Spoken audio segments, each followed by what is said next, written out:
Сондықтан су ішу өте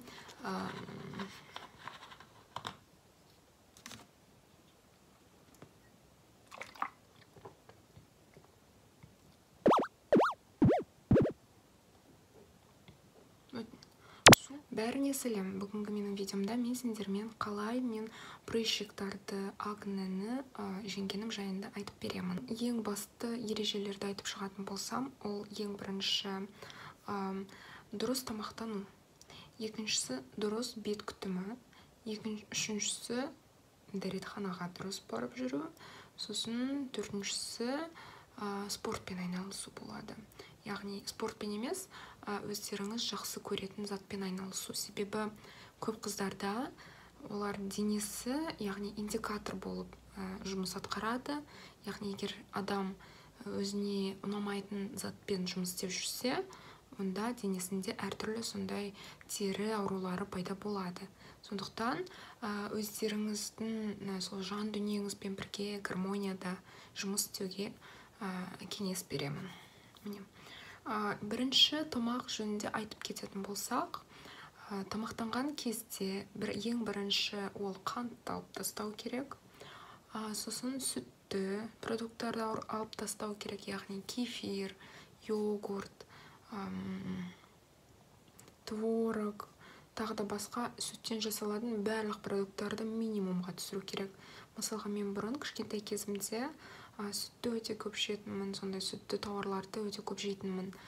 Соның арқасында менде ылғи да бетімде высыпание болатын. Енді қазір өсе келе мен түсіндім, ол сүтті тамақтардың маған зиян екен. Яғни лактозное непереварение дейміз, солай. Лактоза, видимо, менде ары қарай қорытылмайды. Сондықтан мен сүтті тамақтарды минимумға дейін түсіріп тастадым. Яғни мен оны тек кофе күйінде ішем, яғни кофе с молоком, сосын майды жеймін. Болды. Басқа сүтті тауарларды мен жемеуге тырысамын. Даже кефирді жемеймін мен, ішпеймін, то есть. Потом екіншісі ол уход. Уходты жасаған кезде міндетті түрде бір брендтан қолдануды ұсынамын. Себебі әр бренд, әр компания бет күтімін әртүрлі көреді. Сондықтан, мысалға, басқа олар өздерінің продукттарын, өздерінің тауарларын командада жұмыс істеуге шақырады. Мысалға, тоникқа бір затты қосса, гельге басқа затты қосады, солай бөліп тастайды.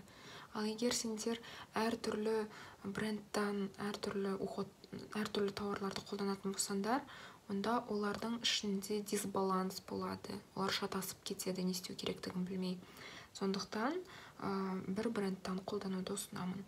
Менің ұсынысым ол міне Optimals, Oriflame.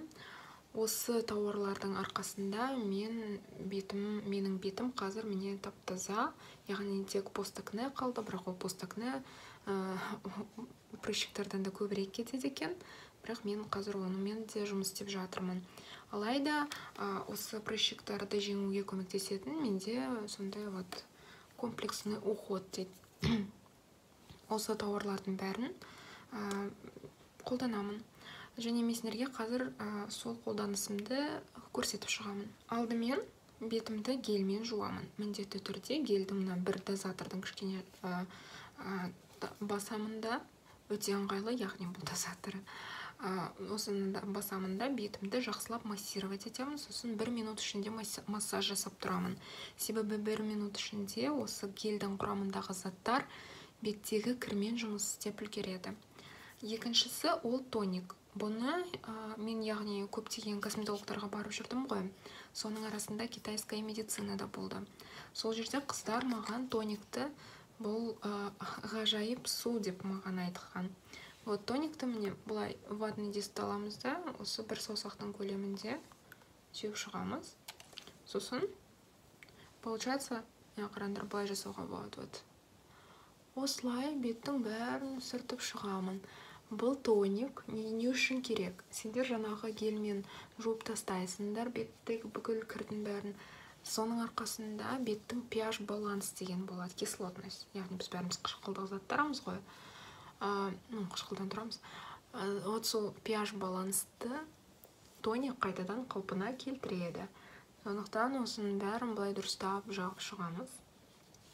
Міндетті түрде, мысалға сендер басқа компанияны алатын болсаңдар, солардың тониктарын, солардың кремдерін алып күнделікті таңертең кешке, мен кейде болады түсте келіп, күн ортасында яғни келіп, соның бәрін қайтадан жасап жіберемін. Себебі менің терім кір болып кететін сияқты, яғни кремес шаршап кететін сияқты, сосын осындай уходты жасаған кезде ол қайтадан қалпына келетін сияқты. Келесі қадам ол бізде крем для кожи вокруг глаз. Яғни қабаққа арналған крем. Бұдан да өте кішкене керек. Міне осынша ғана керек. Бір саусақпен қайтадан кремнің ішіне кірмейміз. Негізі мына мизинчикпен ғана, яғни аты жоқ саусақпен ғана кремдерді жағу керек. Бұлай көздің ішіне емес, мына сүйек тұр ғой, сол сүйекке ғана жағамыз.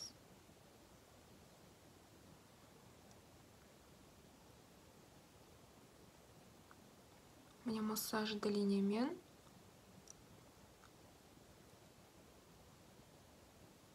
бұлай жағып шығамыз, бітті. Қатты көздің маңайындағы теріні қатты қинап, оны қатты қозғалтудың қажеті жоқ. Келесі, бүгін таңертең болған соң, мен мынандай флюидті қолданамын. Флюид. Бұл флюид шынында да күшті. Мен оның алдында бұны қолданбайтынмын, басқаны қолданып жүргем. Бұл флюид шынында да бет терісін матовый қылып ұстап тұрады. Яғни мен көрдіңдер ме, қолыма сыптым, екеуін бірге жабыстырдым. Вот, бұлай жасап шығамын. Флюид болған соң, бұл крем өте жеңіл. Өте жеңіл болған арқасында тез сіңіріп кетеді. Сосын тоже массажный движениялармен бәрін үстіне қарай тартуға көмектесемін, тартуға тырысамын.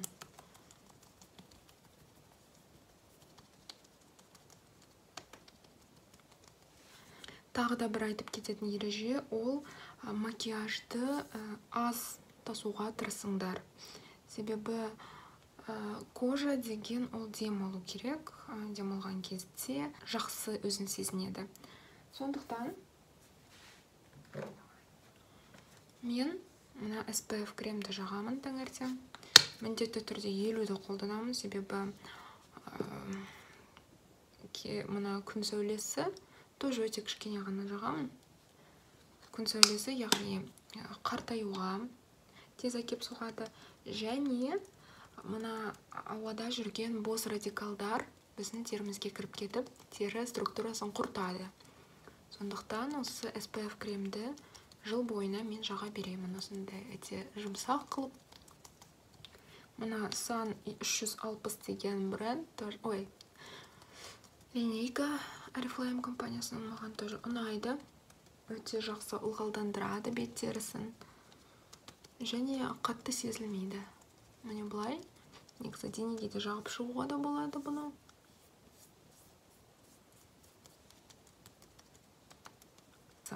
Сосын мен аламында міне масло чайного дерева бар. Бұл ең таза, ең сапалы чайное дерево. Аптекадан алатындар, оның барлығы өтірік.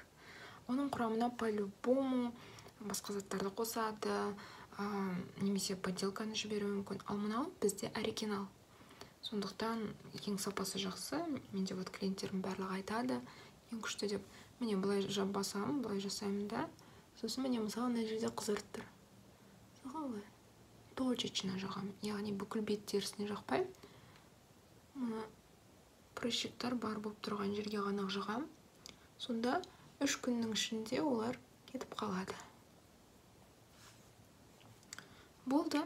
Осындай уход. Негізі бұл 2 минут қана алады.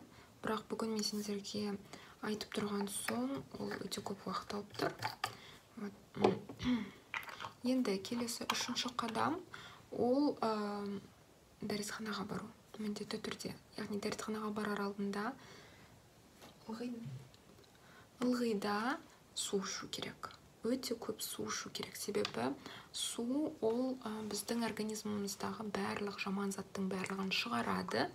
Және біз өзімізді 80% судан тұрамыз. Сондықтан міндетті түрде суды ішу керек. маған асу ұнайды. Вот. Соның арқасында біз дәретханаға дұрыс барамыз. Егер біз дәретханаға дұрыс бармайтын болсақ, ішімізге жаңағы дәретіміздегі барлық жаман заттың барлығы ішімізге ауысады. Ондай болмас үшін дәретханаға бару керек. Вот. Потом төртінші ол өздеріңіздің сүйікті жұмыстарыңызбен, яғни жаныңыз, тәніңіз гармонияда болу керек. Егер сіздер гармония болмай, ылғида стресс болып, жақсы көрмейтін жұмыстарыңызға барып жүрсеңіз, немесе жақсы көрмейтін затпен айналысатын болсаңыздар, это тоже стресс, ал стресс прыщиктардың пайда болуына әкеп соғады. Сондықтан өздеріңіздің осы гармония, яғни өздеріңіздің жан тәндеріңізбен тоже жұмыс істеу керек. Осы өмірдің барлық философиясын түсініп, көп стресс жасамай, осы күнделікті өмірге, күнделікті күндерге рахмет айтып, жақсы энергетикамен толтыру керек өздеріңізді. Вот. Осы айтатын заттың бәрі бітті. Қыздар, ұлдар, уайымдамаңдар, прыщиктардың бәрі ол ерунда, оны өте тез кетіріп шығуға болады. Міне вот оптималспен, немесе басқа да линейкалармен. Егер таңдауда қиналып жүретін болсаңдар, маған жазыңдар, мен сендерге көмектесемін, міндетті түрде бірге жеңіп шығамыз. Сосын әдемі кожамен міне мен сияқты макияжсыз спокойно далаға шыға бере алатын боласыңдар. Вот. Және ең бастысы әрине өздеріңді жақсы көріңдер, әрбір прыщиктарыңды, әрбір изян дейді ғой, кемшіліктеріңді жақсы көріп жүріңдер. Себебі ол сендердің денелерің, ол сендерсіңдер. Ал біз өзіміздің денемізден ешқайда қашып кете алмаймыз, тек сонымен жұмыс істеу керек біз. Вот.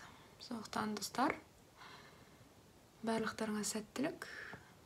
Менің каналыма жазылыңдар, комментарий басып, комментарий қалдырып, лайк басуды ұмытпаңдар. Сау болыңдар.